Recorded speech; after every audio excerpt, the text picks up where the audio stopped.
શહેરના રૂપાણી સર્કલ નજીક આવેલ થિયોસોફિકલ સોસાયટી હોલમાં સિનિયર સિટીઝન બહેનો દ્વારા ગરબાની રમઝટ બોલાવી।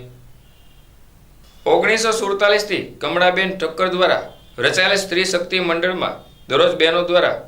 સત્સંગ ચાલે છે, તેમજ નવરાત્રિમાં રૂપાણી સર્કલમાં થિયોસોફિકલ સોસાયટીના હોલમાં બહેનો દ્વારા ગરબા યોજવામાં આવ્યા હતા, જેમાં સુશીલાબેન વાઢેરના વડપણ હેઠળ ચાલતા આ મંડળના ગરબામાં મોટા ભાગના સિનિયર બહેનો દ્વારા ગરબા લીધા હતા, જેમાં મોટી સંખ્યામાં સિનિયર સિટીઝનના બહેનો ઉપસ્થિત રહ્યા હતા।